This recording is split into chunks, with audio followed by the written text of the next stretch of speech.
Right, thank you very much, Ollie, and thanks C2 for having us. So I'm going to talk a little bit about where automation is heading. But before I do that, I should probably introduce myself. So my name is Cameron Turner. I'm the Chief Business Officer at Roboyo for Northern Europe. I've been doing continuous improvement now for over 20 years, and I have enough grey hair now to prove that.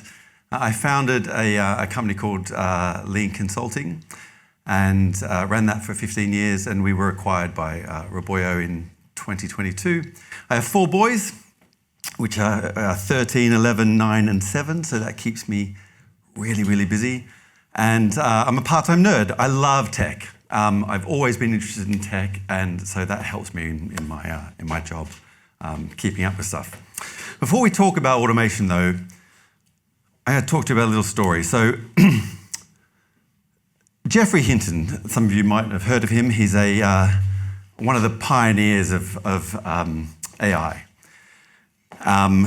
He's a Nobel laureate, and he gave a speech in 2016, a main plenary speech, and one of the quotes from it is up here. So he said, "I think that if you work as a radiologist, you are like Wile E. Coyote in the cartoon. You're already over the edge of the cliff, but you haven't looked down. There's no ground underneath. It's completely obvious. In 5 years, deep learning is going to do better than radiologists." Now, my aim here isn't to pick on Geoffrey Hinton. The guy is incredible, far smarter than I'll ever be, and more successful. But he got this pretty wrong, mostly wrong. He got a little bit right, but mostly wrong. And what did he get wrong? Right, so if we talk to the Royal College of Radiologists, we have a shortfall right now. So he said that in 2016, so 9 years later. We have a shortfall of 31% of clinical radiologists, projected to rise to 41%, which is causing us a massive problem. And actually, it's not a UK problem. It's not a unique problem here. It's a problem in the States. It's a problem almost everywhere. I probably won't attribute that problem to Geoffrey Hinton. That's probably a little bit unfair. But when people start saying things like that, and you're a young up-and-coming person thinking about what I'm going to study, is radiology going to be top of your list? If you're being told by great minds that there's no future in this industry is going to not exist, it's going to be taken over by robots, what's that going to do to the amount of new radiologists being trained today? And why he was a little bit right is this.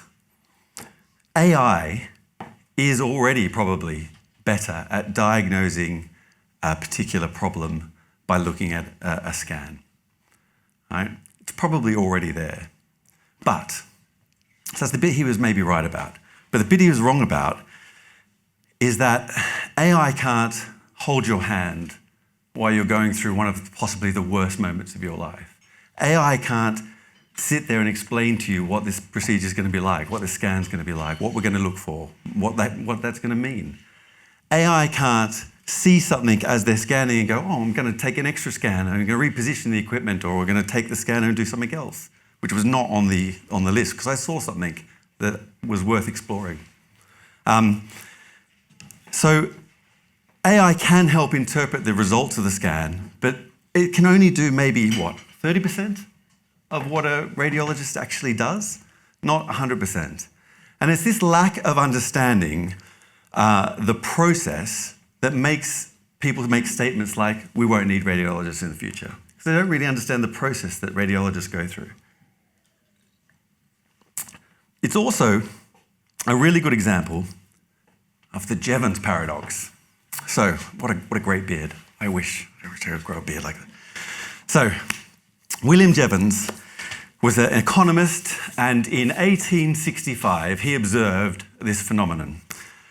And the phenomenon was that advances in technology that are meant to make things more efficient and use them less can actually have the opposite effect where we use it more. And what it was based on was the observation of the Watt steam engine was released. Now, the Watt steam engine was far, far more efficient and effective at using coal. And so what everyone was saying at the time is that coal consumption is going to go through the floor, right? Coal consumption, don't buy shares in coal. Coal's on its way out. We're going to use far less coal because of inventions like this new steam engine, which uses far, far less coal to produce a better result, right? And what happened? Coal consumption went through the roof. And then why did it do that? Because making something easier and cheaper drove demand to it. And that's what we're seeing with radiology. We're seeing demand spike because it's easier than ever before to get a scan, and the results are more accurate than ever before. Right? So making something better, easier, more efficient drives up the demand. Right? So instead of getting less of it, you get more. And that's the Jevons paradox. So where is automation heading? I'm going to talk about five elements, I think. I'm not going to talk about AI, because it will come as no surprise to anybody that AI is important. But these are the trends that we're observing, and these are the things that I think are going to become more and more important over the next, right now, and the next year, and the next 5 years. And the first is data. So this probably doesn't come as much as a surprise, but a lot of organizations still don't have a good handle on their data. They still can't access a lot of their data. They still can't combine a lot of their data. It's still piecemeal. They can't join it up. They can't look holistically. They can't interrogate it. They can't analyze it. It's a real blind spot for organizations. And I would suggest that the older your organization is, the worse this problem is, right? Probably pretty accurately, if we were to map the age of your organization with how poor your management of data is, they probably track in a nice line. If you're a really new company, you probably have a really good control over it because you're probably starting your new company with data in mind. If you're a legacy bank, they have real problems accessing a lot of their data, even today. Companies have been trying to get a hold of this. They've been doing, data lakes and all sorts of things. Now we've got data fabric. We're seeing that grow in massive prominence, the ability to read and write, leaving the data where it is, but actually reading and writing to it, displaying it here, but leaving it there. It is changing the landscape of how we manage this. It's making it easier, but this is something that organizations absolutely have to get a handle on if they're going to be successful. You can't be successful with AI or automation without data. Data is the gold, right, that your organization has. You absolutely have to mine that gold. The next one, this is nearest and dearest to my heart, process design, right? So the thing that I've learned from going into hundreds and hundreds of organizations over the last 20 plus years is that very few processes are actually designed. Or if they were, it was a long time ago. And the process that's operating today bears little or no resemblance to what was designed 10 years ago, 20 years ago, 30 years ago, if it was even designed at all. And what happens is that new requirements come over the fence. Marketing releases a new product. Quick, this has got to be live next week. Get a spreadsheet. We've got a new compliance requirement from the government. Get a spreadsheet. Or we'll put an authorization and we'll make everyone have to authorize that to say they've done it. And if you were to design these processes today, right, from scratch, if you had a blank piece of paper, I bet every one of you could do this. If you had a blank piece of paper and I said, design one of your core processes today, there's no way you would design that looks any way like how it currently operates in your workplace, right? So that tells us there's a huge gap between how you could be doing things and how you actually are doing things.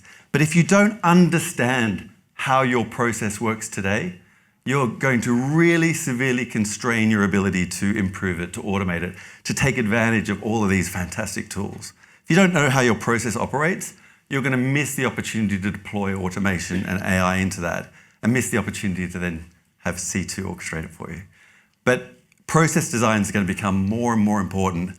And what we see is that organizations go after the easy stuff, the low-hanging fruit, the obvious stuff, right?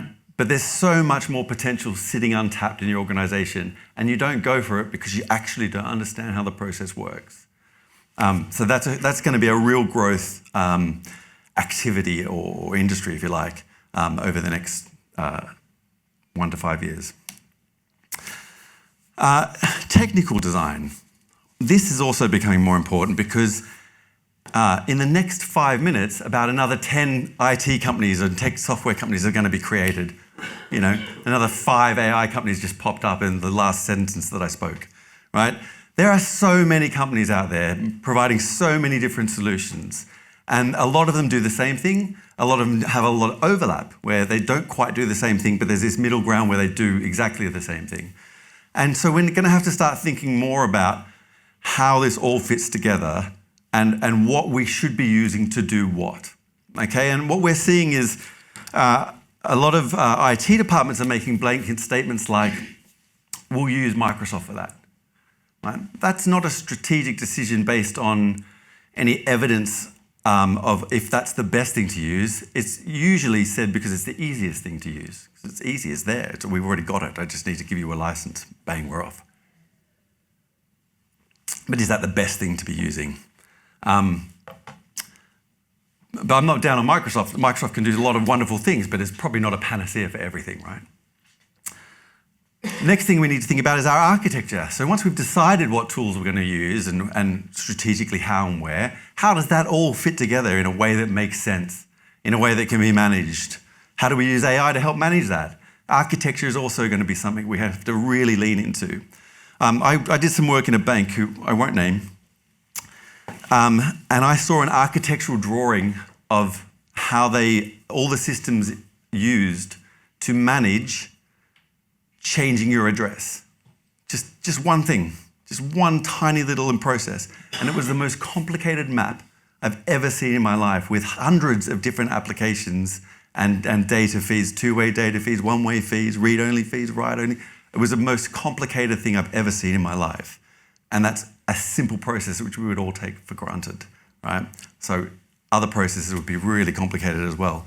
We need to simplify architecture. We need to be using the right tools to do the right things in the right way. And the last one I think we're going to see the rise of is kind of based on the Jevons paradox I talked about before. If development becomes cheap and easy, what do you think that will do to development? I mean, we used to actually build a lot of applications. That's what companies did. They build applications. We don't see a lot of that anymore. It still happens. Companies will still build something in-house, but less and less these days. And the reason for that is the cost of trying to build something that works, that lasts, that can meet your needs is extremely expensive. But there's two things going on at the moment. One is the cost of platform software is becoming more and more expensive. I don't know if anyone's tried to buy Salesforce lately or anything. The cost is going up and up and up on a per user and per consumption basis. A lot of these models now, they've all moved to subscriptions, yay, but they're also moving to consumption. So there's kind of like, I'll charge you for 1,000 users, but I'll also charge you for how many times you transact with it or how many customers hit your online form. So they're charging by consumption as well as users. And it's rapidly becoming really expensive. And if you're seeing the cost of developing software drop and drop and drop because of AI, and the cost of these platforms going up and up and up, at what point does it kind of make sense to go, do you know what? I'll build my own sales CRM instead of buying Salesforce. It's actually more economic to do that now. So you're going to see a tipping point. And maybe Salesforce is a poor example. But there's other things in your organization that are maybe unique to you, or maybe you've got to talk to different software you've got. Maybe there's no off-the-shelf application for you. Maybe you're running a bereavement process for a bank, and there's no off-the-shelf software that you can plug in that just does that. But it's a complicated and difficult process, difficult for the customer as well, awful time in their life. But maybe we can build an application that will do that. And so we'll probably see a proliferation of low-code applications as well here, where there's low-code frameworks that you can use and you can build off. But I think we'll also see a bit of a move back to actually, do you know what, I'm going to build an application that's going to do this, because maybe 70% of it is built by AI, and the development cost was much, much less. So these are the 5 things I think we'll see automation going.